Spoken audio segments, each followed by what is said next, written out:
بتيتمل لما الإسلام نور بقلب الإنسان، وبكيتمل لما الإيمان صرنا نحكي عنه كان يا ما كان. السلام عليكم ورحمة الله وبركاته. الحمد لله والصلاة والسلام على رسول الله وعلى آله وأصحابه ومن والاه، أما بعد. أعوذ بالله من الشيطان الرجيم. بسم الله الرحمن الرحيم. فاسألوا أهل الذكر إن كنتم لا تعلمون. وقال النبي عليه الصلاة والسلام: إنما شفاء العي السؤال. আজকে আমরা আল হেওয়ার আল মফতুহ বা হেওয়ারুন মফতুহ প্রশ্নোত্তর আমরা করব ইনশাআল্লাহ। প্রতিদিন আলোচনা, অনেক সময় আপনাদের অনেকের প্রশ্নের উত্তর দেওয়া হয় না বা প্রশ্ন নেওয়া হয় না। এজন্য আমরা মাঝে মধ্যে ওপেন, যে কেউ যে কোনো প্রশ্ন করতে পারবেন। এর আগে আমরা সালাত সম্পর্কে, নামাজ সম্পর্কে একটা বিষয় নির্ধারণ করে দিয়েছিলাম। আজকে আমরা ইনশাআল্লাহ যার যে প্রশ্ন আছে সেটা আপনারা নাম এবং প্রশ্ন বলবেন। নাম বলবেন, প্রশ্ন যত সংক্ষেপে বলা যায়। তাহলে যার প্রশ্ন ঠিক করে নেন। আল্লাহ রাব্বুল আলামিন আমাদেরকে নির্দেশ করেছেন যে যদি তোমরা না জানো তাহলে যারা আহলুজ জিকির মানে কোরআন এবং হাদিসের যারা জ্ঞান রাখে তাদেরকে জিজ্ঞেস করে নাও। আপনার যদি রোগ হয় তো ডাক্তারের কাছে যাবেন, ঠিক না? চোখের যদি সমস্যা হয় তাহলে তো আপনি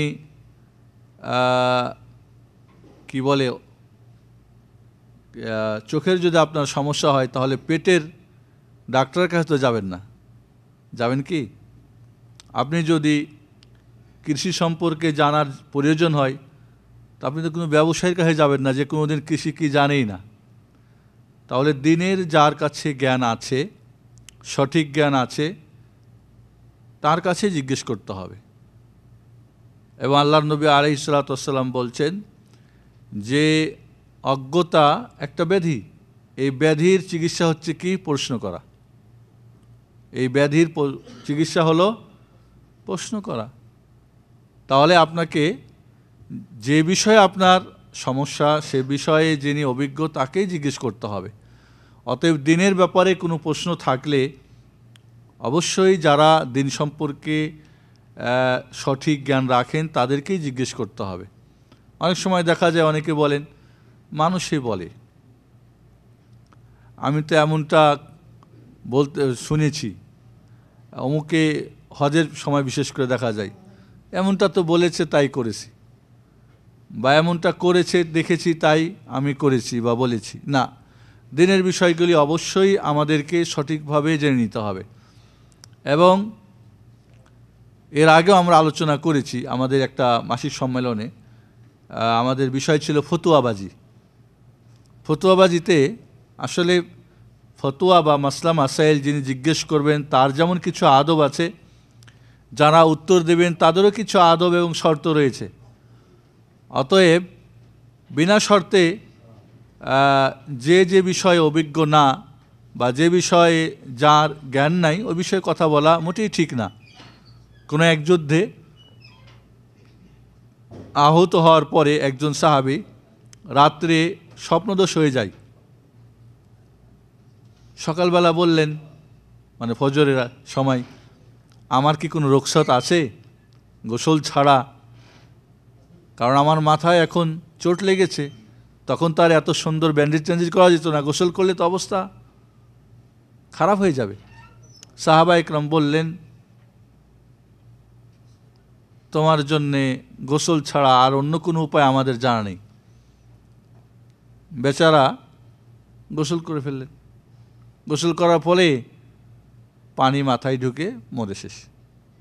আল্লাহর নবী জানতে পেরে বললেন, কাতালতুমুহু কাতালাকুমুল্লাহ, তোমরা তাকে হত্যা করেছ, আল্লাহ তোমাদের হত্যা করুক। ইন্নামা শিফাউল ইয়ে আসওয়াল,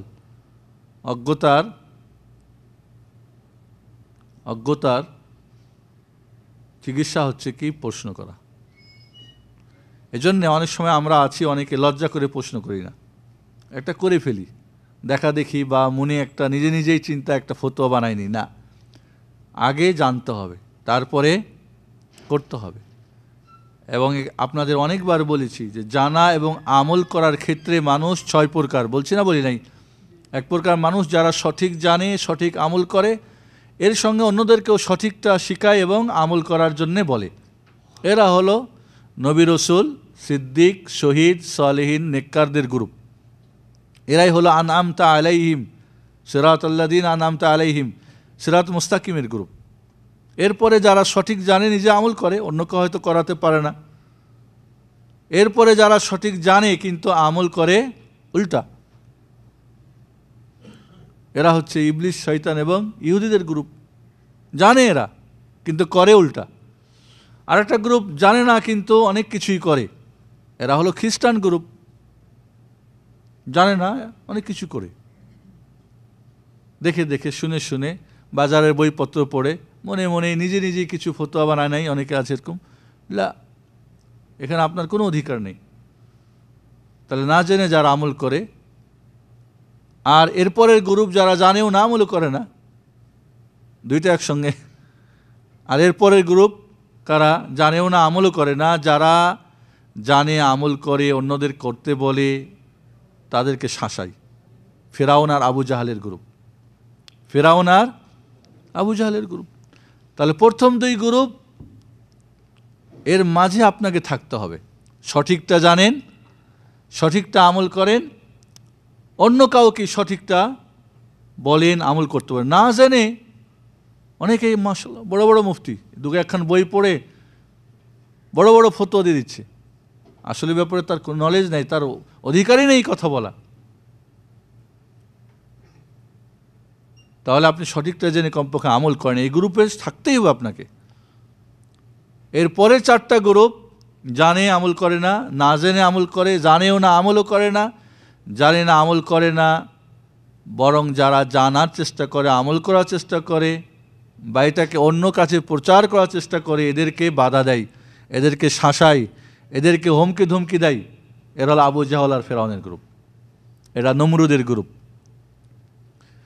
তাহলে আপনাকে অবশ্যই আপনি কোন গ্রুপে আছেন এটা ভালো করে জেনে নিতে হবে। তাহলে আজকে আমাদের প্রশ্ন উত্তর পর্ব হবে ইনশাআল্লাহ। নাম বলবেন এবং প্রশ্নটা যত সংক্ষেপে বলা যায় বলবেন। জি মুকুল ভাই।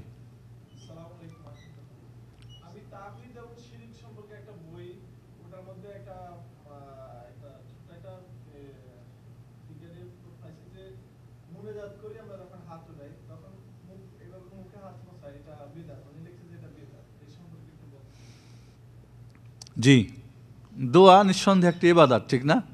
আল্লাহ নবী বলছেন আর দোয়া হল ইবাদত, দোয়াই ইবাদত, এটা সহিহ হাদিস। তবে আর দোয়া মুখল ইবাদা, দোয়া ইবাদতের সার, এই হাদিসটা সহিহ না, জয়ীফ হাদিস। তবে বিশুদ্ধ হাদিস, ইবাদত, দোয়া ইবাদত। এবং ইবাদত 2 ভাবে হয়, একটা দোয়াল তলব, একটা দোয়াল ইবাদা। অর্থাৎ আপনি আল্লাহর কাছে চাইলেন, এটা একটা ইবাদত। আল্লাহ আমাকে ধন দাও, দৌলত দাও, আমাকে সুখ দাও, বিপদ মুক্ত করো, যে চাইছেন, এটা একটা দোয়া, এটা একটা ইবাদত।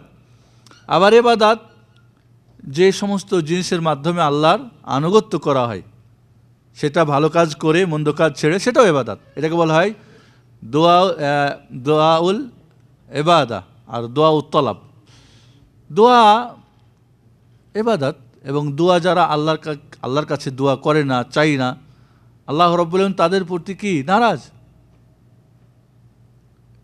ইন্নাল্লাযিনা ইস্তাকবিরুনা আন ইবাদাতি সায়াদখুলুনা জাহান্নামা দাখিরিন।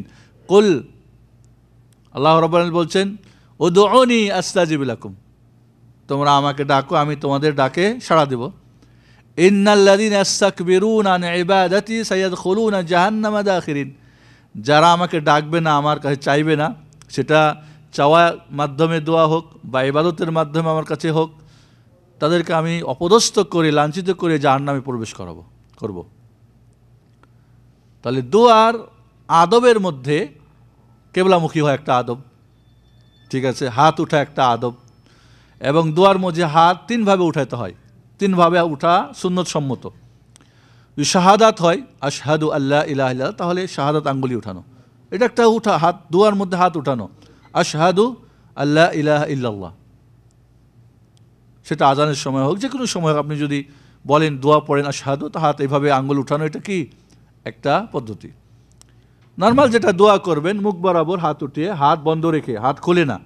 অনেকে আবার হাত এইভাবে মোচড়াই, অনেকে এইভাবে করে, অনেকে এইভাবে করে না, হাত এইভাবে দুইটা বন্ধ করে মুখ বরাবর করে হাত উঠিয়ে, এটা একটা দোয়ার মানে হাত উঠানো।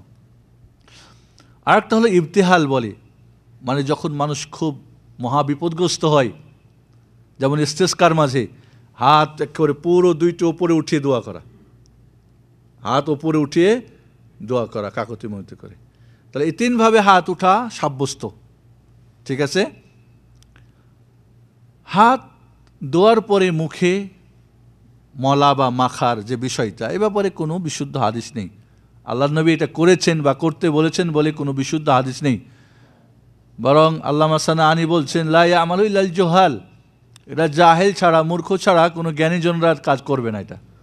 যদিও এ ব্যাপারে কিছু অগ্রহণযোগ্য হাদিস এসেছে, তবে হাদিসগুলি একটাও সুসাব্যস্ত নয়।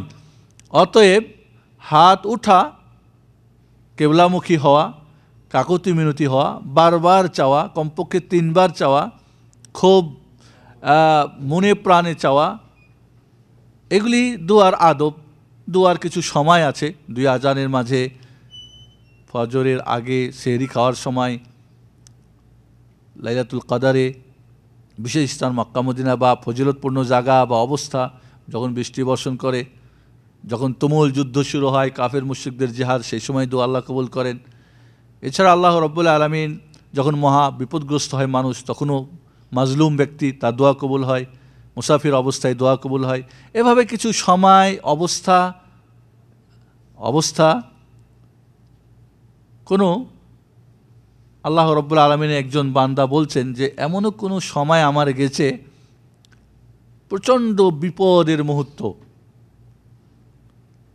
তখন আমি আল্লাহর কাছে দোয়া করেছি আর মনে মনে চাইছি দেরি হওয়াটাই ভালো, এতই আমি মজা পেয়েছি। ওই সময় প্রচণ্ড বিপদগ্রস্ত, আল্লাহর কাছে চাইতেছে, এই মুহূর্তটা এতই তার ভিতরে মজা লাগছে, মানে আল্লাহর সঙ্গে তার মোনাজাত, মনে চাচ্ছে যে আরও এটা লম্বা হোক, বিষয়টা পরে হোক। তো এই জন্যে দোয়ার, যেটা আপনার প্রশ্ন ছিল মুকুল ভাইয়ের, যে দোয়ার পরে মুখের মধ্যে হাত মাখানো বা মলা, এটা এই ব্যাপারে কোনো বিশুদ্ধ হাদিস নেই। অতএব এটা সুন্নতের অন্তর্ভুক্ত নয়। জি জি বড় ভাই, নাম বলবেন এবং প্রশ্ন বলবেন। জি আব্দুল লতিফ ভাই।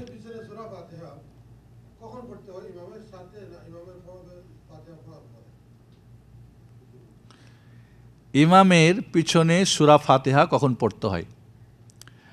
আমরা সূরা ফাতিহা না পড়লে নামাজ হবে না। আল্লাহ নবী বলছেন, লা সালাতা লিমান লাম ইয়াকরা বিফাতিহাতিল কিতাব, যে সূরা ফাতিহা পড়বে না তার নামাজই হবে না, বা যে সূরা ফাতিহা পড়বে না তার নামাজ অপরিপূর্ণ, বা সূরা ফাতিহাকে আল্লাহ রাব্বুল আলামিন সালাত, নামাজ বলে আখ্যায়িত করেছেন, বান্দা এবং আল্লাহর মাঝে ভাগ করে দিয়েছেন আল্লাহ আরশে কুরসিতে। 3টা অবস্থায় সবাই একমত, বা এটাই হলো সঠিক। 1 নম্বরে হলো, যদি আপনি একাকী নামাজ পড়েন, অবশ্যই আপনাকে সূরা ফাতিহা পড়তে হবে। ইমাম যদি হন, অবশ্যই প্রত্যেক রাকাতে আপনাকে নামাজ সূরা ফাতিহা পড়তেই হবে। মুক্তাদি যদি হন এবং ইমামের কেরাত যদি নিঃশব্দ হয়, যেরকম জোহর, আসর বা মাগরিবের 3য় রাকাত, এশার 3য়, 4র্থ, এই সমস্ত নামাজে সঠিক মত যেটা, সেটা হলো মুক্তাদিকে সূরা ফাতিহা অবশ্যই পড়তে হবে। তার 3 অবস্থায় একমত। একাকী যদি হন, ইমাম যদি হন, ইমামের পিছনে যদি কেরাত আসতে হয়, এমনকি সূরা ফাতিহার সঙ্গে জোহরে, আসরে আপনি সূরা ফাতিহা ছাড়া অন্য সূরাও মিলাতে পারবেন, যেটা জাবির ইবনে আব্দুল্লাহর হাদিস, যেটা ইবনে মাজাহ শরীফের সহিহ হাদিস। বাকি থাকলেও যদি ইমামের কেরাত জোরে হয়, জুমার নামাজ যেরকম ঈদের নামাজ বা মাগরিবের প্রথম 2 রাকাত, এশার 2 রাকাত, ফজরের 2 রাকাত, তাহলে মুক্তাদি সূরা ফাতিহা পড়বে না পড়বে না, আর পড়লে কিভাবে পড়বে? দুইটা মত এখানে। একটা মত হলো যে না, পড়া লাগবে না, ইমামের কেরাতই যথেষ্ট। আর একটা মত হলো যে না, এই অবস্থাতেও মুক্তাদিকে পড়তে হবে, এবং এটা আগেরটার চাইতে বেশি শক্তিশালী মত। তাই পড়বে তাহলে কখন? আব্দুল লতিফ ভাইয়ের প্রশ্ন, পড়বো কখন আমি? উচিত হলো ইমাম সাহেব সুন্নতি তরিকায় সূরা ফাতিহা পড়বেন, একটা একটা করে আয়াত।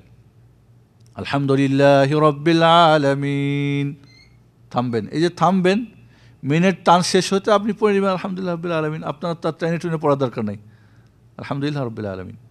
আর রহমানির রহিম, রহমান রহিম।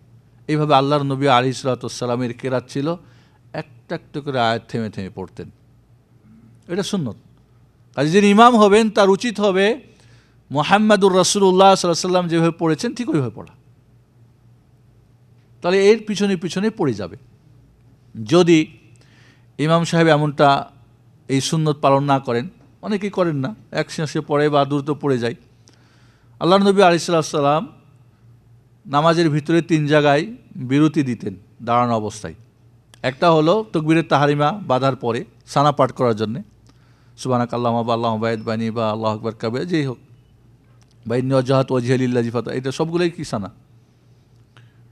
আর একটা হলো সূরা ফাতিহার পরে তিনি একটু চুপ থাকতেন অন্য একটা সূরা শুরু করার আগে, তাহলে মুক্তাদি এই নীরবতার মাঝেও পড়ে নিতে পারে। আর একটা যেটা আল্লাহর নবী বিরতি নিতেন, সেটা সূরা ফাতিহার পরে অন্য সূরা পড়ার পরে রুকুতে যাওয়ার আগেও একটা ছোট্ট বিরতি নিতেন। খালি কেরাত পড়েই আল্লাহু আকবার না, কেরাত শেষ করে একটু। তাহলে এখন মুক্তাদি যদি ইমাম একটা একটা করে আয়াত পড়ে, তাহলে তার পিছনে পিছনে পড়ে যাবেন। আর যদি তাও না হয়, সূরা ফাতিহার পরে বিরতি উনি থামেন, এই সুন্নতটা পালন করেন, তাহলে সেখানেও পড়তে পারে। এমনটা যদি না হয়, তাহলে ইমামের পিছনে পিছনে পড়ে যাবে, আলহামদুলিল্লাহ রাব্বিল আলামিন, আলহামদুলিল্লাহ রহমানির রহিম, এভাবে পড়ে যাবে। এইভাবেই পড়তে হবে।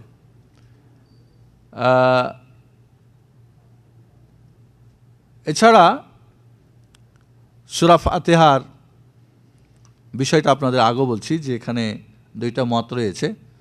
তবে যারা বলছে পড়তে হবে না, তাদের চাইতে যারা বলছে পড়তে হবেন, তাদের দলিলগুলি বেশি শক্তিশালী। যারা পড়ছেন না বা পড়েন না, ঝগড়া করার কিছু নেই, ঠিক আছে? জি না,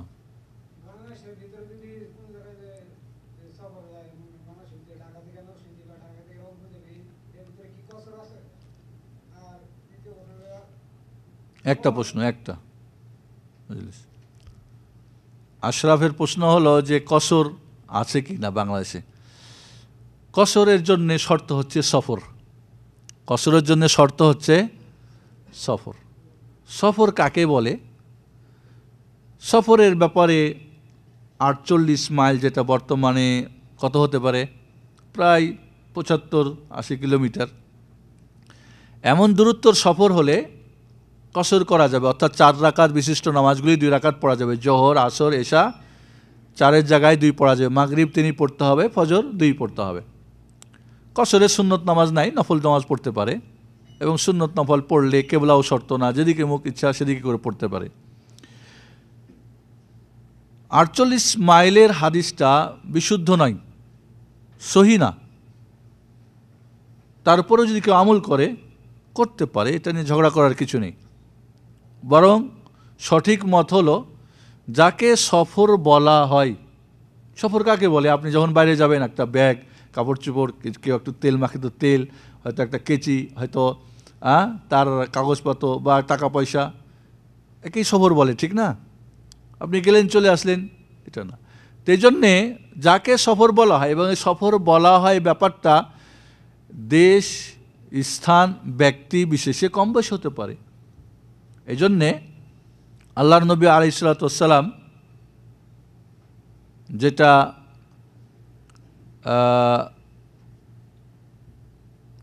9 মাইল কত কিলোমিটার? 18। এরকম দূরত্ব গিয়েও তিনি কসরের নামাজ পড়েছেন, এবং এটা বিশুদ্ধ হাদিস। তো এই জন্যে কসরের সফরের ব্যাপারটা যাকে মুসাফির বলা হয়, যেটাকে সফর বলা যাবে, সেই মুসাফির এবং তারই জন্যে কসর রয়েছে। বাকি 48 মাইলের আমল যদি কেউ করে তার সঙ্গে ঝগড়া করার কিছু নেই। কেউ মনে করে 48 মাইল হলে মুসাফির মনে করে, করতে দেন।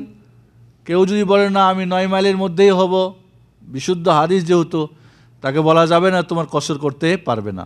তবে যে সফর শুরু করবে এরপরে তার গ্রাম থেকে বা তার শহর থেকে যখনই বের হয়ে যাবে তখন থেকেই তার মুসাফিরের অবস্থা শুরু হবে। অর্থাৎ আপনি বের হলেন এখানে আহসার, এখান থেকে রিয়াদ যাবেন, আহসার এরিয়া ছাড়লে আপনি বাইরে গিয়ে নামাজের সময় হলে আপনি কসর পড়তে পারবেন, এবং এখানে প্রবেশের আগ পর্যন্ত আপনি মুসাফির।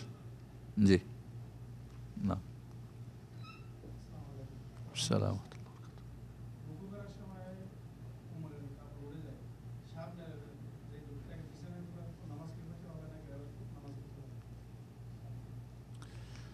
কমর কি হয়ে যায়?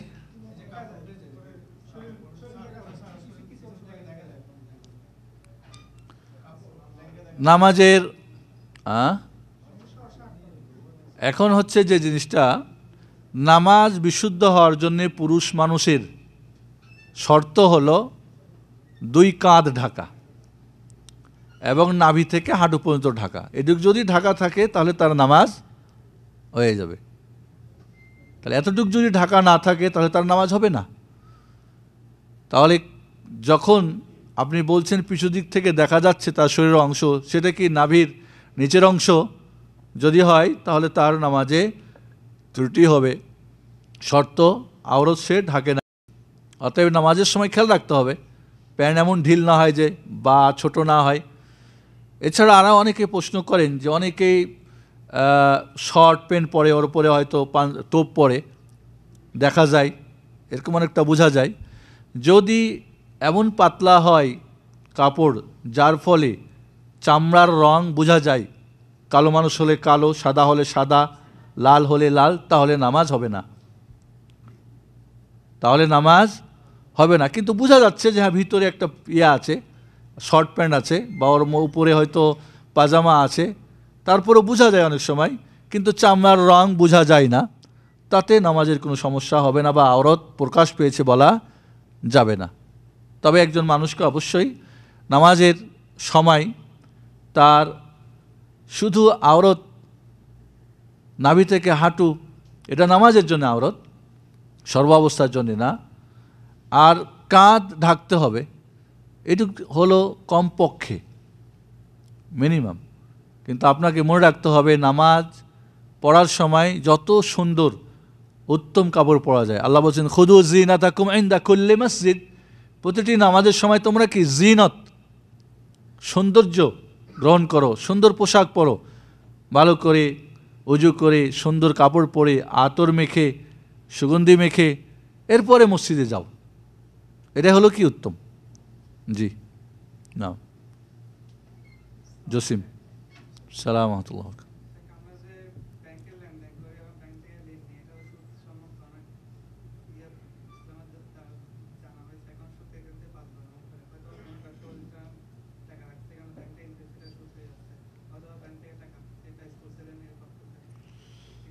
জসিমউদ্দিনের প্রশ্ন হলো যে ব্যাংকের লেনদেন সুদ কারবারি, আমি এখন জড়িয়ে গেছি বা কেউ জড়িয়ে গেছে, এখন এখান থেকে মুক্তি পাওয়ার উপায় কি?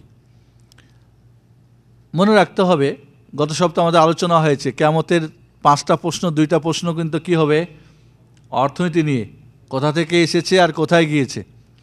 অতএব সুদ সম্পূর্ণ হারাম, কবিরা গুনাহ। সুদ যে খায়, যে খাওয়ায়, যে লেখে, এর কারবার, যে সাক্ষী দেয়, সবাই সমান, সবাই পাপে কি সমান। অতএব যে সমস্ত সুদের ব্যাংক, এগুলিতে যারা চাকরি বাকরি করে, যা কিছু করে, সবাই কি পাপে সামিল। সুদ থেকে মুক্ত হওয়ার উপায় হলো যে তার মূল পুঁজিটা উঠিয়ে নেবে এবং যেটা তার সুদ ছিল সেটা নিবে না। যদি এমন হয় যে সুদটা না নিলে যারা ব্যাংকার বা যারা আছে এরা হয়তো নিয়ে সেটা নিজেরা খেয়ে নিবে বা যে কোনোভাবে অন্যের কাছে চলে যাবে, সেক্ষেত্রে সেটা উঠিয়ে গরিব মিসকিনকে খানা পিনা এবং পড়া ছাড়া অন্য খাতে খরচ করার জন্য বলবে। অর্থাৎ এই টাকাটা দিয়ে কোনো খাদ্য বা পানীয় বস্তু কিনে খাবে না বা কোনো বস্ত্রও পরবে না। কারণ খাদ্য খেলে ওইটা দিয়ে রক্ত হবে হারাম দিয়ে ইবাদত কবুল হবে না। কাপড় যদি হারাম হয়, কারণ এটা সুদের টাকা, তাহলে ইবাদত কবুল হবে না। এছাড়া অন্য হয়তো প্রয়োজন আছে না, মানুষের অনেক প্রয়োজন আছে, সেই প্রয়োজনে তারা খরচ করবে। উদ্দেশ্য হবে এই হারাম থেকে নিজেকে মুক্ত করা, দান করা সওয়াবের জন্যে। তাকে বোঝানা, তাকে বলবে তুমি খানা পিনা এবং তার জন্য সেটা হালাল হবে এবং সেও মুক্ত হয়ে যাবে তার পাপ থেকে। আর এই জন্যে যাদের ইসলামী ব্যাংক আছে যেখানে সুদমুক্ত, এমন ব্যাংক থাকা অবস্থায় সুদযুক্ত ব্যাংকে লেনদেন করা চলবে না, হারাম। তবে যার নাই, উপায় নেই, হয়তো আপনার জেলাতে বা আপনার দেশে বা ইসলামিক ব্যাংক নাই বা সুদমুক্ত ব্যাংক নাই, সেক্ষেত্রে আপনি টাকা কি ঘরে রেখে ডাকাতের পুলিশের জন্যে খুলে রাখবেন তা না, হেফাজতের জন্য আপনি রাখতে পারেন। তবে ইন্টারেস্ট মুক্ত, অথবা সেটা যদি আপনি না নিলে অন্যরা এটা দ্বারা উপকৃত হতে চায়, সেক্ষেত্রে আপনি নিয়ে গরিব মিসকিনের মাঝে এইভাবে আপনি দিয়ে সুদমুক্ত হয়ে যাবেন। জি, নাম আলী আকবর ভাই।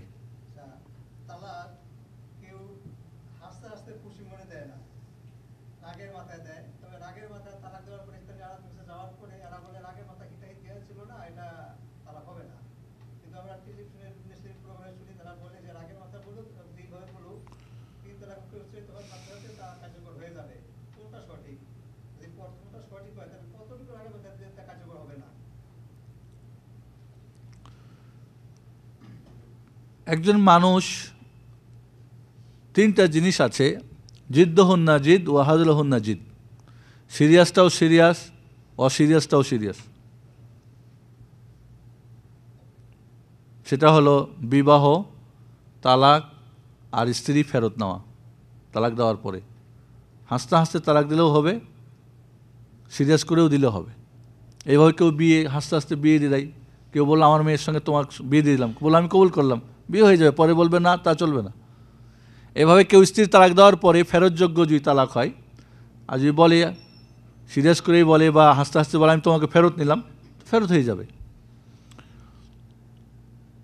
মজনুন মানে পাগল ব্যক্তির তালাক হবে না, যে পাগল তার তালাক হবে না।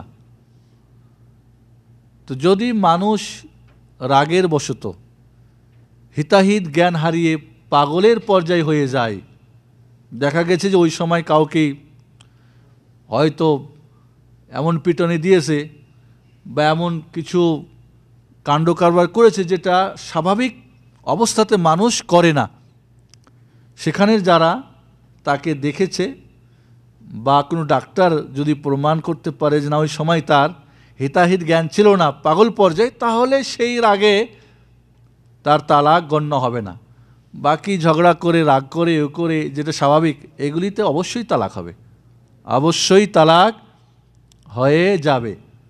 হিতাহিত জ্ঞান শূন্য হয়ে গেলে, পাগল পর্যায়ে যদি তাকে ধরা হয়, এখন সবাই পাগল হবে। তালাকের আগে বড় চালাক, তালাক দিয়ে হয় পাগল। যেটা আমাদের দেশে মৃত্যুর আগে সবাই যা ইচ্ছা তাই করো, মৃত্যুর পরে সবাই কি জান্নাতি, বড় লোকটা ভালো ছিল, সবারই জানাজার নামাজ হয়, সবারই মুসলমানদের কবরস্থানে গিয়ে কবর দেওয়া হয়, মরে গেলে সব শেষ, এর আগে যা ইচ্ছা তাই করুক না। কাজেই এটা একটা অজুহাত বা টাল বাহানা করে যে তখন হিতাহিত জ্ঞান ছিল না। কারণ এটুক বললে অনেক সময় মুফতি সাহেব জিজ্ঞেস করে তখন কি হিতাহিত জ্ঞান ছিল, কয় না ছিল না, দু চারজন সাক্ষীও দিয়ে দেয়, অবশ্যই সেটা হারাম হবে। এবং এই ধরনের টালবাহানা করে, প্রতারণা করে, মিথ্যা বলে স্ত্রী তার জন্য হালাল হবে না। জি,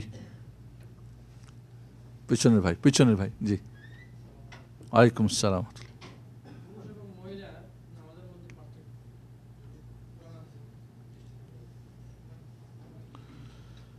পুরুষ এবং মহিলার নামাজের পার্থক্য এটা আমাদের দেশে প্রচলিত নিয়মে বা বইপত্রে দেখানো হয়, বলানো হয়, বা এটাকে জোর তাগিদ দেওয়া হয়।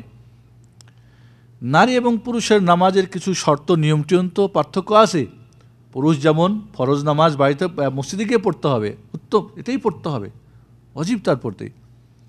মহিলাদের মসজিদের চাইতে বাড়িতেই উত্তম, বাইরের ঘরের চাইতে ভিতর ঘরের চাইতে আরও অন্দরমহলে আরও উত্তম। এমনকি আল্লাহর নবী আলাইহিস সালাতু ওয়াস সালামের কাছে উম্মু হুমায়রা যখন অনুমতি চাইলেন রাসূলের মসজিদ নববীতে নামাজ পড়ার জন্য, যেখানে নামাজ পড়লে কত গুণ বেশি নাকি? 1000 গুণ বেশি, 50,000 হাদিস সহিহ না। তারপর আল্লাহর নবী বললেন, আমি জানি তোমার আগ্রহ, তারপরে তোমার বাড়িতে তোমার নামাজ পড়া উত্তম। পুরুষের নামাজের জন্য কাঁধ এবং নাভি থেকে হাঁটু ঢাকলেই হবে, নারীর না, সম্পূর্ণ শরীর ঢাকতে হবে, শুধু মুখমণ্ডল এবং কবজি পর্যন্ত খুলতে হবে।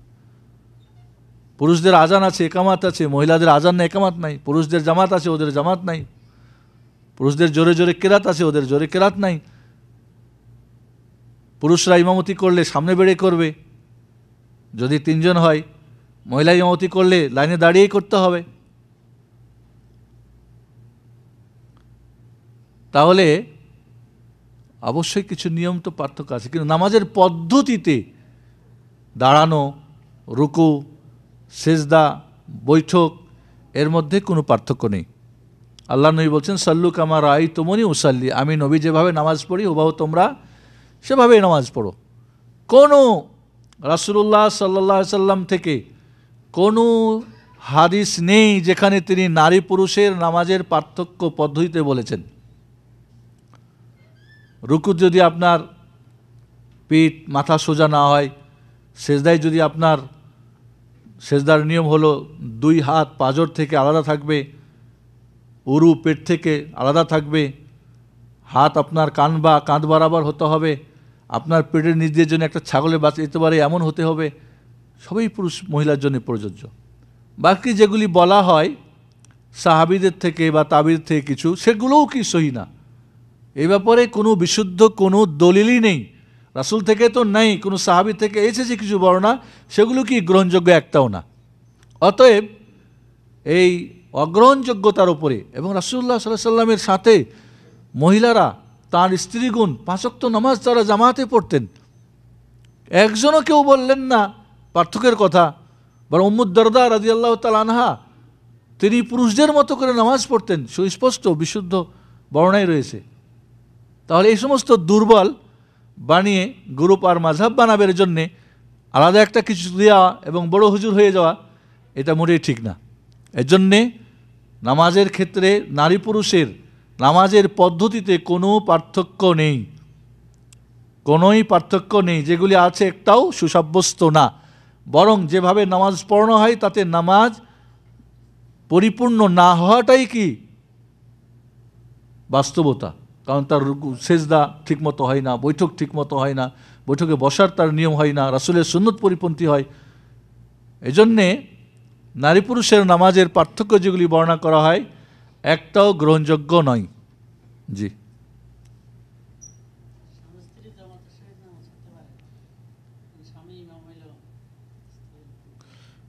জসিম ভাইয়ের প্রশ্ন হলো স্বামী স্ত্রী জামাত করে নামাজ পড়তে পারবেন কিনা। আরে এত আপনজন যদি এক জায়গায় নামাজ না পড়তে পারেন তার কে পারবে। তবে মনে রাখতে হবে পুরুষের নামাজ মসজিদে, ফরজ নামাজ মসজিদে পড়তে হবে। নফল নামাজ যদি জামাত করে পড়তে চান মাঝে মধ্যে যায় যাচ্ছে, বা রমজান মাসে যদি তারাবি নিজের ছেলে মেয়ে নিয়ে পড়তে চান বা তাহাজ্জুদ পড়তে চান যায় যাচ্ছে। তবে মনে রাখতে হবে জামাত করে যখন পড়বেন স্বামী স্ত্রী নামাজ, তখন পাশাপাশি নামাজ পড়তে পারবেন না। যেমন 2 জন পুরুষ নামাজ পড়লে কি পাশাপাশি দাঁড়িয়ে নামাজ পড়বে, 2 জন মহিলা নামাজ পড়লে পাশাপাশি দাঁড়িয়ে জামাত করবে। কিন্তু স্বামী স্ত্রী বা ছেলে মা হতে পারে, মাহারাম যদি পুরুষ হয়, সেক্ষেত্রে আগে পরে হতে হবে। অর্থাৎ স্ত্রী মুক্তাদি পিছনে হবেন, স্বামী সামনে হবেন, বা তার সঙ্গে বাচ্চারা থাকলে। উম্মে সুলাইম রাদিয়াল্লাহু তাআলা আনহার ঘরে আল্লাহর নবী যখন নামাজ পড়লেন, তার একটা বাড়ির মধ্যে নামাজের স্থান আল্লাহর নবীর দ্বারা ওপেনিং করে নিয়েছিলেন, উদ্বোধন করে নিয়েছিলেন। তো আনাস এবং তার ছোট ভাই, রাসূল আগে, এরপরে আনাস এবং তার ভাই, এরপরে তার মা। তো এই জন্যে পুরুষ, তারপরে বাচ্চারা, এরপরে মহিলারা। আমাদের দেশে বুঝি একটু উল্টা বলা হয়, বা নাই তো, আমাদের দেশে মহিলা মসজিদে নামাজ পড়ার ব্যাপারটাকে অত্যন্ত বিভিন্নভাবে দেখা হয়। যাই হোক, জায়েজ আছে, ফিতনামুক্ত হলে সেটা আলাদা কথা, জায়েজের ব্যাপার, সেটা করতে হবে এমন কথা না। তাহলে স্বামী স্ত্রী যদি জামাত করে নামাজ পড়েন, স্বামী হয়তো অসুস্থ, বাড়িতে নামাজ পড়তে হচ্ছে, বা বৃষ্টি বা যে কারণে তাকে বাড়িতে নামাজ পড়া জায়েজ, বা নফল নামাজ, সেক্ষেত্রে জামাত করে পড়লে সামনে এবং পিছনে দাঁড়াতে হবে, একই সঙ্গে চলবে না। বাকি যদি যার যার মতো পড়েন নফল নামাজ, পাশাপাশি দাঁড়িয়ে পড়েন, তাতে কোনো সমস্যা হবে না। জি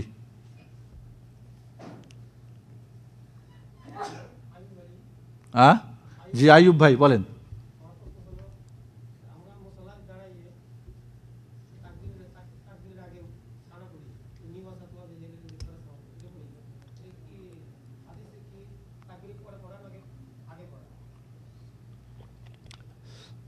আমাদের দেশে, বা আমার ভাইয়ের প্রশ্ন যেটা, আইয়ুব ভাইয়ের, জায়নামাজে দাঁড়িয়ে দোয়া এ ধরনের লেখা থাকে হয়তো, বা বলে অনেকে, এবং সেটা ইন্নী ওয়াজ্জাহাতু ওয়াজহি এটাকে বলা হয়। আসলে এটা জায়নামাজের দোয়া না, এটাও একটা সানা, এবং সেটা তাকবীরে তাহরিমার পরেই পড়তে হবে। অতএব কোনো সময় সুবহানাকা আল্লাহুম্মা ওয়া বিহামদিকা পড়লেন, কোনো সময় আল্লাহুম্মা বা'আদ বাইনি ওয়া বাইনা পড়লেন, কোনো সময় ইন্নী ওয়াজ্জাহাতু পড়লেন, কোনো সময় আলহামদুলিল্লাহ কাসীরা ওয়া সুবহানাল্লাহি ওয়া বুকরাতান ওয়া আসীলা, বিভিন্ন এই ধরনের সানা আছে, এক এক সময় এক একটা পড়া কি উত্তম। অতএব ইন্নী ওয়াজ্জাহাতু এটা জায়নামাজে দাঁড়িয়ে পড়ার দোয়া নয়, বরং সেটাও একটা সানা, এবং তার স্থান হলো তাকবীরে তাহরিমার পরে। জি ইকবাল। হ্যাঁ,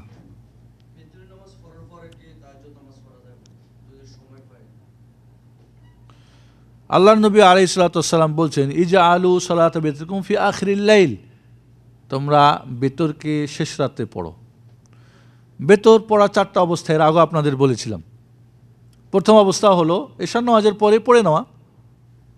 দ্বিতীয় অবস্থা হলো ঘুমানোর সময় বেতর পড়ে ঘুমানো।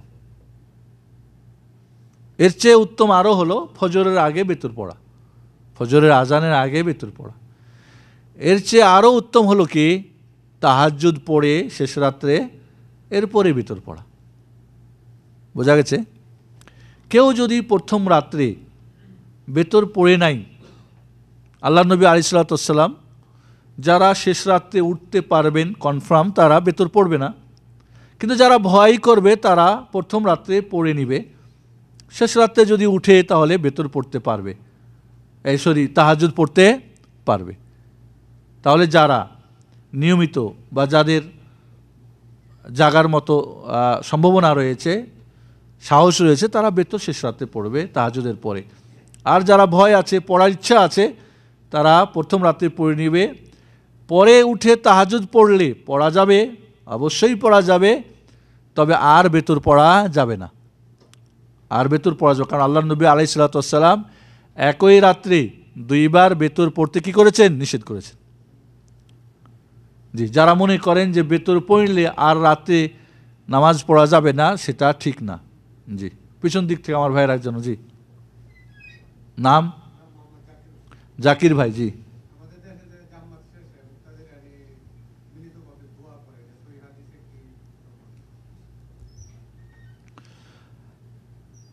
ফরজ নামাজের পরে ইমাম দোয়া করবেন আর মুক্তাদিরা আমিন আমিন বা যৌথভাবে যে দোয়াটা প্রচলন আছে আমাদের দেশে, এভাবে আল্লাহর নবী আলাইহিস সালাতু ওয়াস সালাম তার জিন্দেগিতে কখনোই করেন নাই বা করতেও বলেন নাই।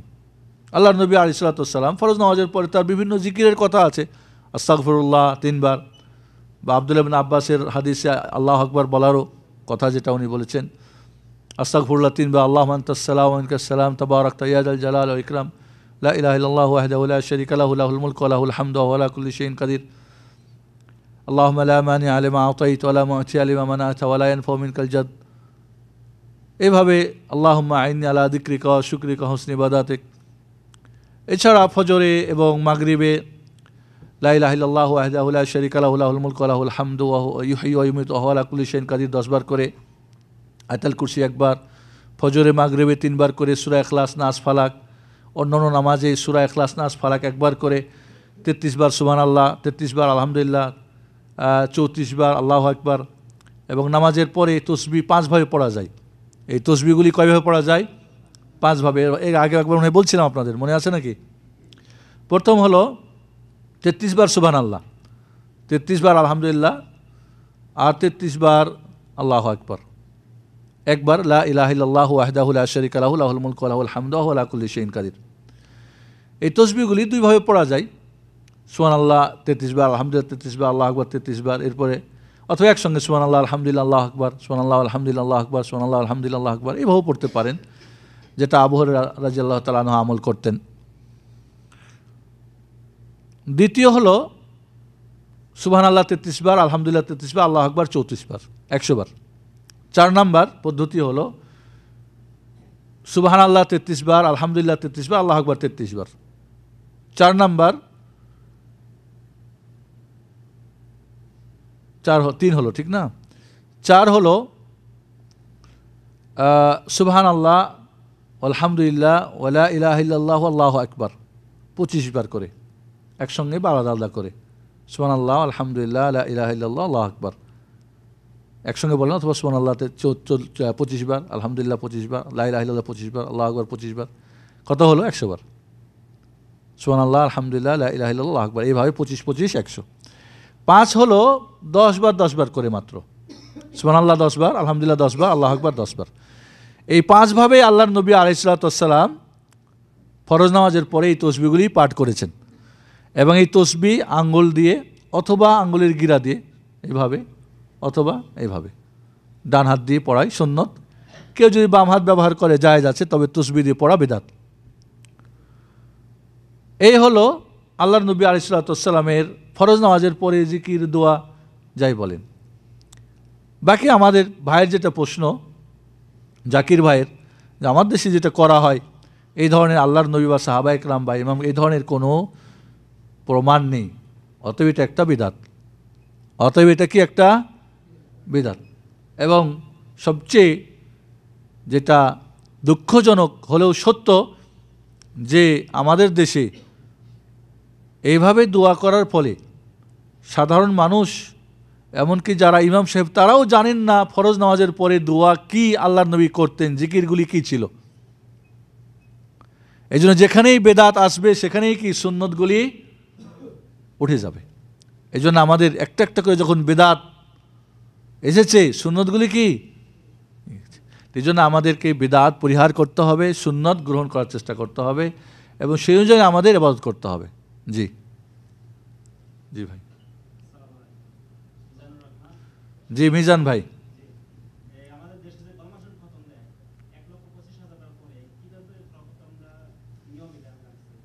কি খতম এটা? ধন্যবাদ, বসেন। কিভাবে খতম দেয় এটা আমার ভাই মিজান ভাই জানতে চান। বড় খতম। কেউ যদি বলে বিষ খেয়ে মানুষ কিভাবে মরে আমাকে খাওয়াই দেখাই দাও, খাওয়াই দেখাই দেবেন নাকি? হ্যাঁ, খতমের নামে যত আছে সবগুলো বিদআত। যত খতম আছে আমাদের দেশে, যেগুলি ভাড়া করে, জটা করে, দিন করে, মরাকে কেন্দ্র করে বা জিন্দাকে কেন্দ্র করে যা কিছুই করা হয়, সবগুলোই কি বিদআত। অতএব বেদাত কিভাবে হয়, কিভাবে করতে হয় জানার কারোরই প্রয়োজন নেই, বরং তাকে ওখান থেকে দূরে থাকতে হবে। মান আহদাথা ফি আমরিনা হাযা মা লাইসা মিন ফাহুয়া রাদ। আল্লাহ নবী বলেন, বুখারী মুসলিমের হাদিস, আমাদের দিনের মাঝে যে নতুন কিছু সংযোজন করে যা আমাদের দিনে নেই, সেটা কি প্রত্যাখ্যানযোগ্য, পরিহারযোগ্য, পরিত্যাজ্য, মারদুদ। মান আমিলা আমালান লাইসা আলাইহি আমরুনা ফাহুয়া রাদ। মুসলিম শরীফের হাদিস, আল্লাহ নবী বলেন, যে কেউ যে কোনো আমল করবে যেটা আমাদের শরীয়তে নেই, সেটা কি মারদুদ। যে কেউ করুক, দাড়িওয়ালা, টুপিওয়ালা, বড় হুজুর, ছোট হুজুর,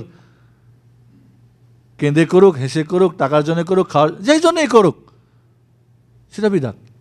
অতএব আমাদের দেশে খতমের নামে যেগুলি চলে, বড় খতম, অমুক খতম, তমুক খতম, এগুলি সবগুলি বিদআত। এগুলি থেকে আমাদেরকে বেঁচে থাকতে হবে।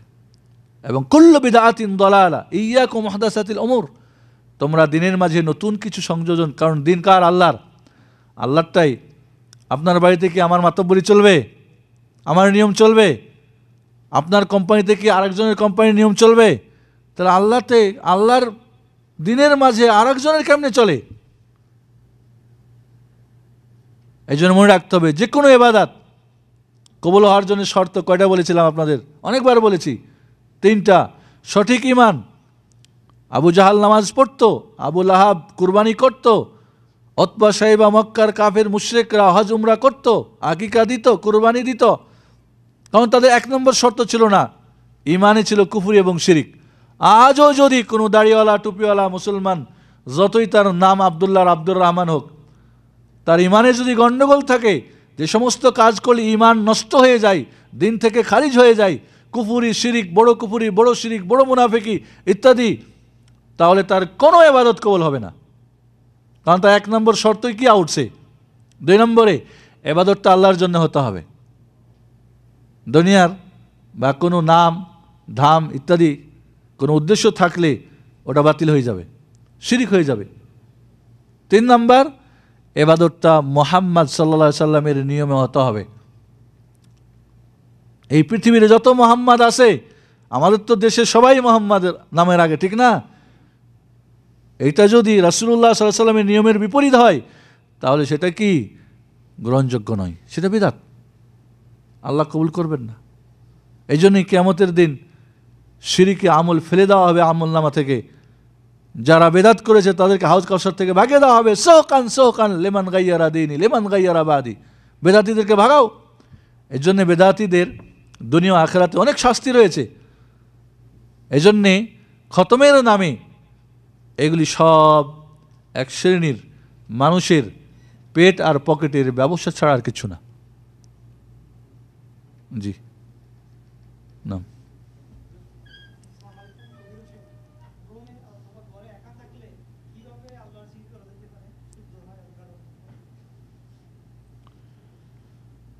একাকে আপনি ইবাদত করবেন। রাসূলুল্লাহ সাল্লাল্লাহু আলাইহি সাল্লামকে একাকে ইবাদত করেছেন, জিকির আজকার করেছেন? অবশ্যই করেছেন।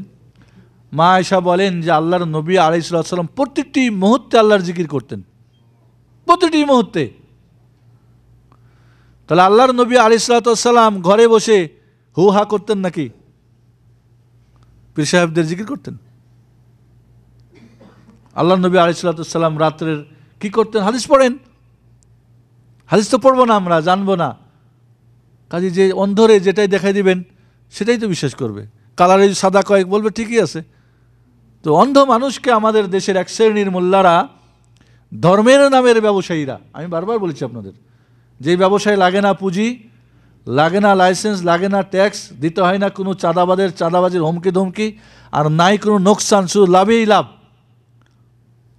সাধারণ পাবলিকের ধর্মান্ধ ধর্মের ভালোবাসাটাকে তাদের ব্যক্তির ফায়দায় তারা লুটেছে। ক্ষতিগ্রস্ত হবেন আপনি এবং সে নিজেও। এই জন্য আপনাকে সচেতন হতে হবে। আল্লাহর নবী আলাইহিস সালামের প্রতিটি মুহূর্তের জিকির আজকার কী ছিল, পদ্ধতি কী ছিল, সেটা আপনাকে জেনে নিতে হবে। আল্লাহর নবী আলাইহিস সালাম রাতের এক অংশ ঘুমাতেন, এক অংশ তিনি ইবাদত করতেন, লম্বা তাহাজ্জুদ পড়তেন, পা ফুলে যেত। আপনি কি আল্লাহর নবী আলাইহিস সালাম সারা রাত ধরে নামাজ পড়েছেন? বেশিরভাগ পড়েছেন।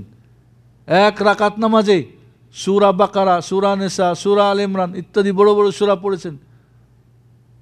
তাহলে আপনি কি সেটা পড়েন? আপনাকে বসায় দিয়েছে জিকির করো, বেদাতি জিকির। বেদাত করলে কার ফায়দা হবে? শয়তানের, সদস্য বেড়ে যাবে তার, ঠিক না? এই জন্য আমাদের মনে রাখতে হবে। অনেকেই মনে করে বেদাত মানে এটা বুঝি খুব জঘন্য, মানে খারাপ কিছু, চুরি ডাকাতি জেনা ব্যভিচার মানে খুব জঘন্য জিনিস। না, আপনার নামাজ, আপনার রোজা, আপনার যাকাত, আপনার ইবাদত, আপনার জিকির, আপনার দাওয়াত, আপনার তাবলীগ, যে কোনো জিনিস। বেদাত হলো যার বাইরের লেভেলটা হলো ইসলাম আর ভিতরের লেভেল হলো কি শয়তান। বাইরে হলো মেড ইন জাপান, ভিতরে কি জিঞ্জিরা। এটা হলো বেদাত। মানে বাইরে যাকে মনে করা হয় ইসলাম, এটা নেকির কাজ, জান্নাত যাওয়ার কাজ, আল্লাহকে পাওয়ার কাজ, রসুল করেছেন ইত্যাদি ইত্যাদি, কিন্তু আসলে সেটা দিনের মাঝে নাই। সেটা সংখ্যায় হতে পারে, পদ্ধতিতে হতে পারে। মনে করেন আপনি তসবিহ পড়বেন, সুবহানাল্লাহ, আলহামদুলিল্লাহ, আল্লাহু আকবার, লা ইলাহা ইল্লাল্লাহ, আল্লাহু আকবার পড়েন। আপনি এখন বললেন যে না 1000 বার পড়তে হবে, এটাই বেদাত। সংখ্যা দেওয়া নাই এখানে, সংখ্যা বানিয়ে নিলেন, এটা বেদাত হয়ে গেল সংখ্যায়। পদ্ধতি তসবিহ নিয়ে নিলেন, বেদাত। কি করলেন? একটু হেলে ধুলে সুবহানাল্লাহ, এভাবে আপনি ঝুঁকে ঝুঁকে, ওইটা একটা পদ্ধতি, আরেকটা বেদাত বাড়ালেন। ঠিক আছে? এরপরে এতবার পরে এতবার সূরা ইখলাস, এতবার অমুকটা অমুকটা তুমুকটা, কে বানাই দিয়েছে আপনাকে? পদ্ধতিটাই বেদাত, পুরো সিস্টেমটা। সূরা ইখলাস পড়তে হবে রাসূলের নিয়মে না আপনার নিয়মে? সূরা ইখলাস অনেক, আপনি বানাই নেবেন একটা জিকির দিয়ে, ওয়াজিফা দিয়ে দিবেন মুরিদকে। লা সারাজ। এই জন্যে আপনাদের অনেক আগে বলছি, আমি আবারও বলছি আজকে, শয়তান অনেক অভিজ্ঞ, অনেক পণ্ডিত, অনেক জ্ঞান গরিমা, মানুষকে জাহান্নামে নিয়ে যাওয়ার এই কাজে তার চাইতে অতি বেশি আর অন্য কোনো কাজ নেই তার। এক শ্রেণীর মানুষকে নিবে জাহান্নামের কাজ করিয়ে। শয়তানের প্রথম দফা কি? একবারে বের করে জাহান্নামে নেওয়া, ঠিক না? একে জাহান্নামী কাজ করিয়ে জাহান্নামে নিবে। চুরি, ডাকাতি, হারাহানি, মারামানি, বেনামাজি, সুদ কারবারি, অমুক তুমুক, জাহান্নামী কাজ। আর এক শ্রেণীকে সারা জিন্দেগি জান্নাতের কাজ করাবে, কিন্তু এমনভাবে করাবে ও টেরও পাবে না, সারা জিন্দেগি করে যাবে কোথায়? জাহান্নামে। আর কারণটা তাতে কি হবে? তার আকীদা নষ্ট করে দিবে। প্রথম শর্ত বাতিল। প্রথম শর্তেই আবু জাহলের গ্রুপরা বাদ হয়ে গেল, যদিও তারা ইবাদত করত। দ্বিতীয় শর্ত রিয়াকারী, মানুষ দেখানো, মানুষ শোনানো, দুনিয়ার স্বার্থে, আল্লাহর জন্যে না, বাদ। 3 নম্বরে রসুলের তরিকা না, যার যার তরিকা, বাদ। তো এই সব গ্রুপগুলি কোথায় যাবে? সবগুলি জাহান্নামে যাবে। তাহলে সারা জিন্দেগি আমল করবে, ওকে টেরো ভাবতেও দিবে না যে ও কি জাহান্নামের কাজ করছে। ও তো মনে করবে, বরং দেখা যায় এই গ্রুপগুলি যারা বেশি বেশি শক্ত এই সমস্ত বেদাতে, এদের লম্প ঝম্প, ডাক হাক, বইপত্র, লোকজন, জনগোষ্ঠী, এবং সবসময় আপনাদের বলেছি বাতিলকে সাহায্য করে কে? দুর্বল ইমান, নফস আম্মারা আপনার দুশ্মন, শয়তান জিন আপনার দুশ্মন, মানুষ শয়তানরা আপনার পরিবার, আপনার সমাজ, আপনার রাষ্ট্র, সারা দুনিয়া ধরে ওকে বলে না ঠিক আছে, ওকে, ওর জন্য সব কিছুই ফ্রি হয়ে যায়। তাহলে আপনাকে মনে রাখতে হবে যে ইবাদত করলেই হবে না, এই 3টা শর্ত আগে মিলাই নেন। আকীদা ঠিক আছে, ফাউন্ডেশন ঠিক আছে না গড়বড় আছে? কেউ যদি কুফরি আকীদা রাখে, কেউ যদি বলে না আল্লাহ ছাড়া আর কেউ গায়েব জানে, রাসূল বা কোন ওলি বা বুজুর্গ এরা গায়েব জানে, জানতে পারে, কুফরি এবং শিরিক, দিন থেকে খারিজ আকীদা। এরকম আকীদা নিয়ে ইবাদত করে তার ইবাদতই কবুল হবে না। তবে যদি সে জেনে বুঝে করে, কোনো অজ্ঞতা থাকে, মূর্খ থাকে, বলছে একজন, বই পড়ছে আর তাই বিশ্বাস করে, সেটা আলাদা ব্যাপার। জেনে বুঝে, মানে তার শর্ত যদি পূরণ থাকে, তাহলে অবশ্যই দিন থেকে সে খারিজ।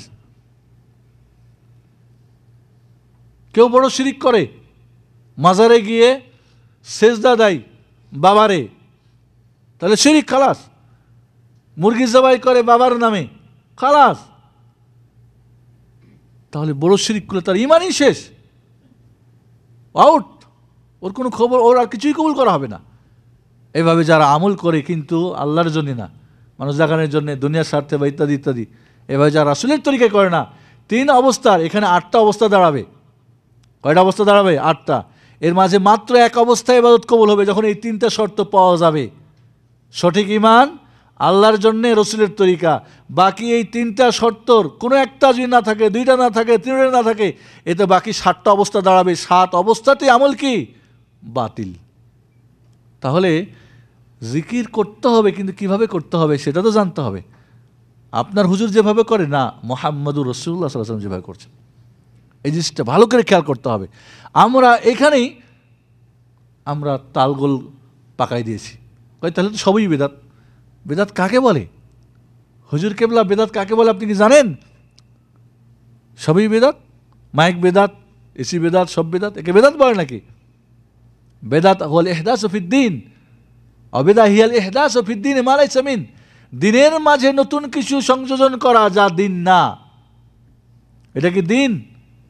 আমি কি মাইকে কথা বলছি দিন মনে করে সবের জন্য, আল্লাহকে পাওয়ার জন্যে? আমি কি ক্যামেরা লাগাইছি দিনের জন্য, কোনো সবের জন্যে না। কিন্তু যখন আমি শবে বরাতে 100 রাকাত নামাজ পড়ি, তখন তো আমি সারা বছরের সব মাফ করার জন্যে, জান্নাত যাওয়ার জন্য করতেছি। আপনি বসে বসে জিকির করছেন, হুহা করছেন, লতিফার জিকির বা যার যার জিকির, আপনি তো জান্নাত যাওয়ার জন্য করছেন, রাসূলের সুন্নত মনে করে করতেছেন। তাহলে বিষয়গুলি আমাদেরকে ভাবতে হবে। যা করেন জেনে বুঝি করার চেষ্টা করেন, না জেনে কিছু নেই। এই জন্যেই সঠিক জেনে আমাদের করতে হবে। যাই হোক, আমাদের আর অল্প সময় আছে, 2টা প্রশ্ন হয়তো নেওয়া যেতে পারে। একটা, জি, নাম কি?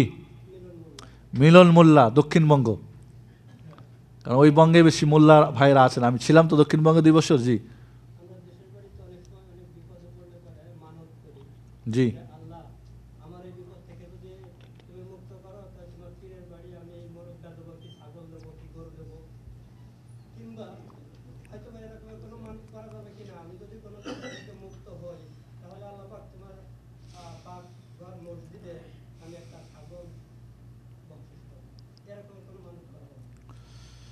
জি মিলন ভাইয়ের প্রশ্ন হলো মান্যত করার বিষয়ে।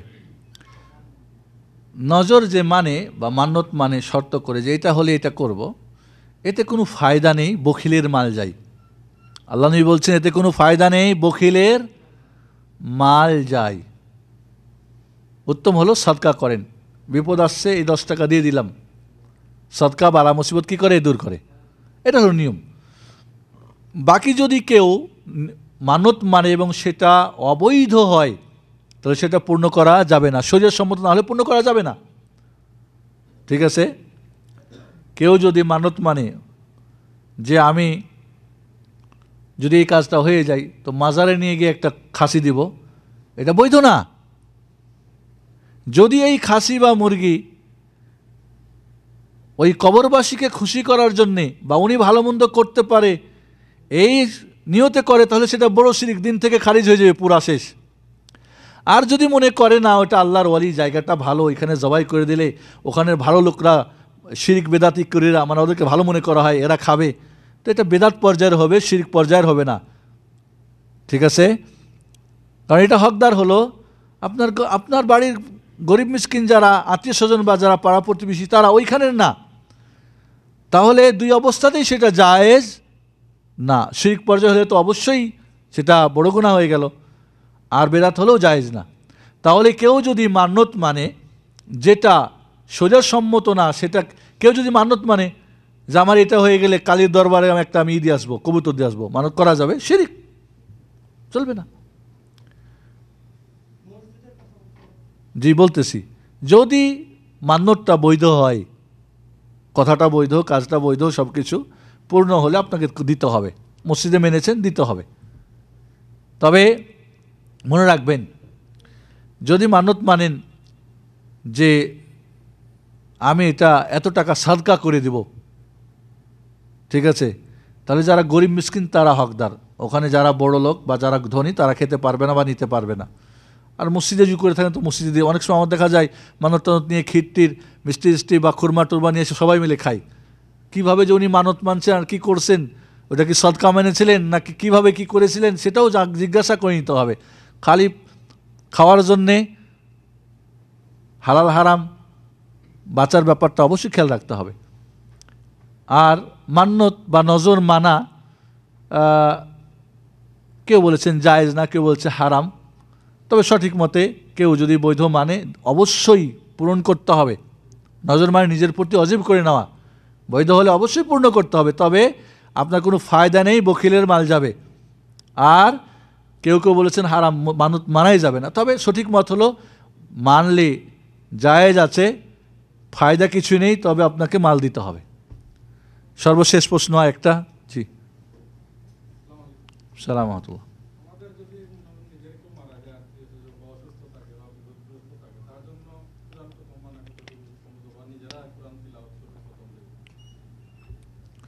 কোরআন হলো জীবিত মানুষের জন্য। কেউ মরে গেলে কোরআন খতম। আমার ভাইয়ের প্রশ্ন, কি নাম ভাইয়ের নাম? এনাম ভাইয়ের প্রশ্ন হলো মরে গেলে যে কোরআন খতম। কোরআন তো জীবিত মানুষের জন্যে, কোরআন তো আমল করার জন্যে, ঠিক না? কোরআন নিজে পড়ার জন্যে, কোরআন নিজে বোঝার জন্যে, এই কোরআনে দাওয়াত তাবলীগ করার জন্যে।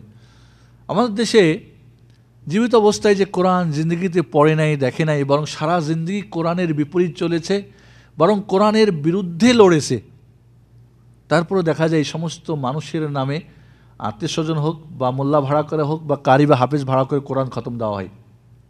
যারা দেওয়ায় এবং যারা দেয় এদের ব্যাপারে একটু ভাবেন তো, কত বড় আল্লাহর সঙ্গে স্পর্ধা এদের, এবং কত বড় বেয়াদবি।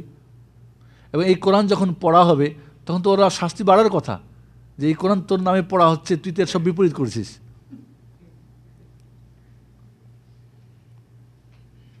এর মানে ভালো মানুষের নামে কোরআন খতম দেওয়া যাবে না? একটা আমি আর বলছি, খতম কিছুই নেই। আমাদের দেশে মানুষ যখন মরে যায় তাকে কেবলামুখী করে আপাত মস্তক ঢেকে দিতে হবে, বাস। দ্রুত তার গোসল, কাফন দাফন করে তাকে কবরে পাঠাতে হবে, এটা হলো তার কাজ। ঋণ থাকলে ঋণ মুক্ত করতে হবে, জানাজা পড়ে দিতে হবে, বাস, এই হলো তার কাজ। আমরা এখন করি কি, হুজুর ডাকাও আগে, এখন খতম লাগাও। আল্লাহর নবী আলাইহিসসালামের যুগে কি মানুষ মরতো না? সাহাবা ইকরামদের বাবা দাদা আত্মীয় স্বজন মরতো না কেউ? তারা কি করতেন? তারা কি করেছেন? রাসূলের মেয়েরা মারা গেছেন, কি করেছেন? আমাদের দেশে এগুলি যত খতমের নামে, এর আগেও একটু আগে বলেছি, এক শ্রেণীর মানুষের পেট পকেটের ব্যবসা ছাড়া আর কিচ্ছু না।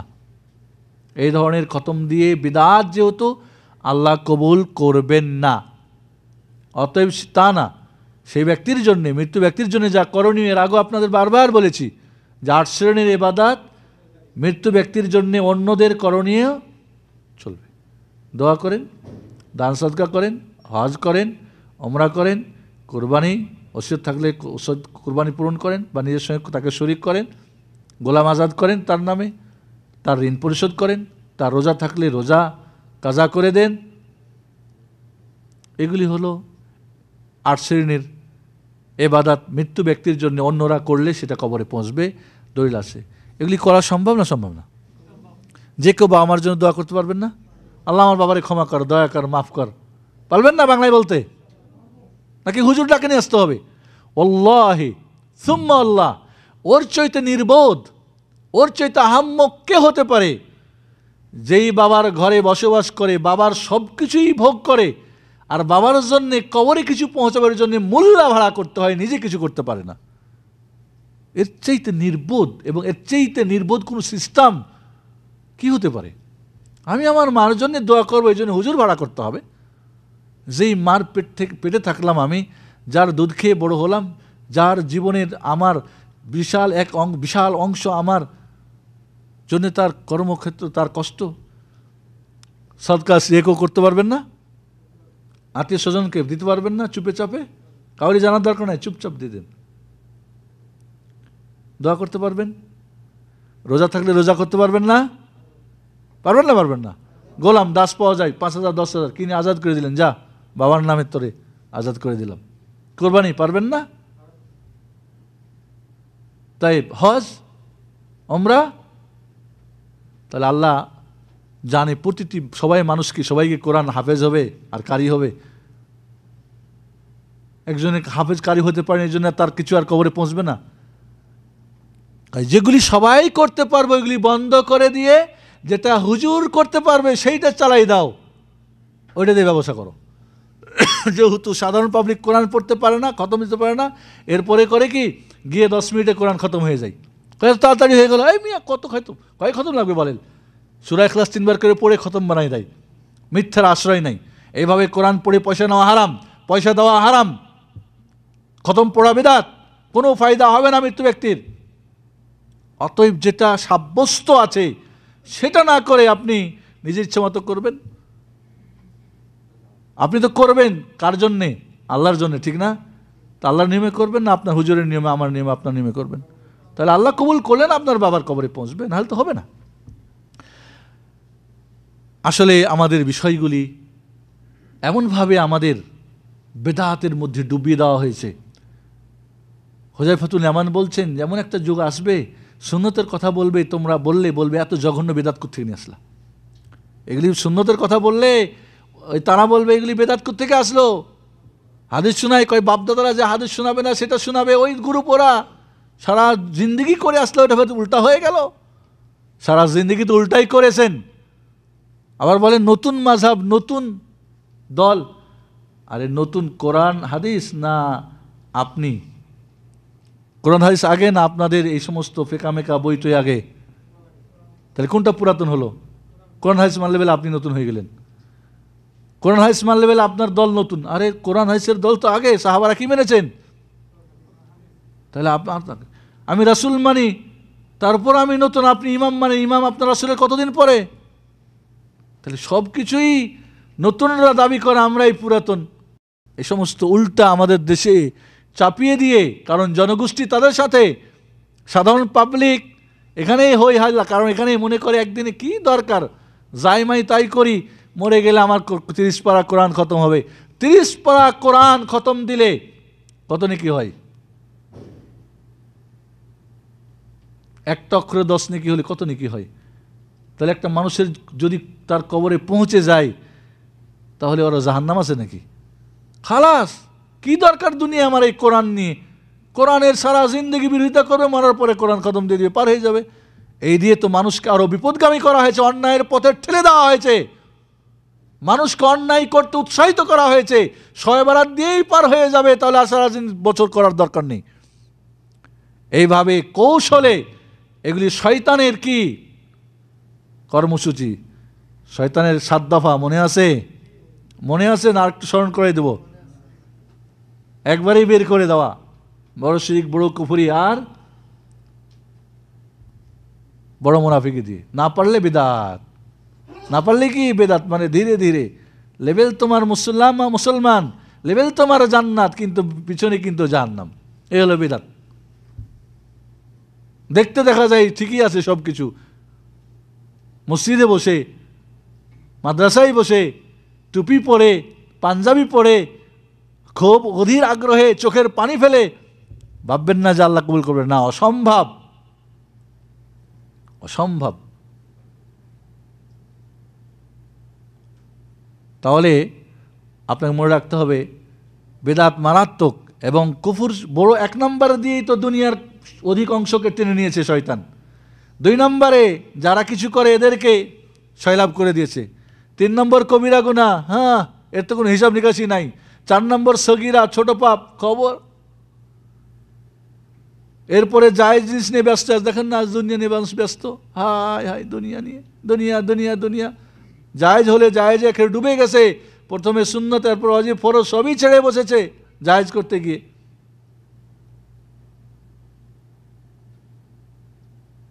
এরপরে ছোটোখাটো বিষয় নিয়ে ঠেলে দিয়েছে, কেউ সবুজ পাগড়ি, কেউ সাদা পাগড়ি, কেউ এই 5 করলি অমুক তুমুক, বাস ছোটোখাটো নিয়ে ব্যস্ত থাকো, ফরজ খবর নাই। ফাজাইল নিয়ে কেউ ব্যস্ত, ও ওয়াজিব জানে না, ফরজ জানে না, তাওহীদ জানে না, যেটা বেসিক সেটাই জানে না।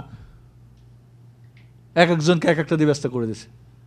এরপরে না পারলে শেষ পর্যন্ত তার দুশ্মন বাহিনী তার পিছনে ধাওয়া করে দেওয়া, যে কোনোভাবে তাকে। এইভাবে আমরা এত সহজ ভাবলে হবে না। শয়তান কেন আল্লাহ কোরআনে বহু জায়গায় বলছে তোমাদের দুশ্মন, তোমাদের দুশ্মন, তোমাদের দুশ্মন, দুশ্মন। এই দুশ্মনকে আমরা আজ লালিত পালিত করছি, নিজে দুশ্মনের কাজ করে আমরা যাব জান্নাতে, এত সহজ? আল্লাহ আমাদেরকে যেন সঠিক জানার, আমল করার, অন্যকে সেই সঠিকটা জানানো, আমল করানোর তৌফিক দান করেন। প্রথম গ্রুপে যেন থাকার আমাদেরকে আল্লাহ তৌফিক দেন। আর না হলে কমপক্ষে সঠিক জেনে নিজে সঠিক আমল, অন্য কিছু বলতে না পারেন, এতটুকু আপনার সাহস না থাকে, বাকি আর যে 4 গ্রুপ সঠিক জানে করে উল্টা, না জানেন না করে, আর যারা জানেন আমল করে না, জানেন আমল করে না বিরোধিতা করে, এই 4 গ্রুপ ঠিকানা জাহান্নাম। এই 4 গ্রুপের ওস্তাদকে ইবলিস শয়তান।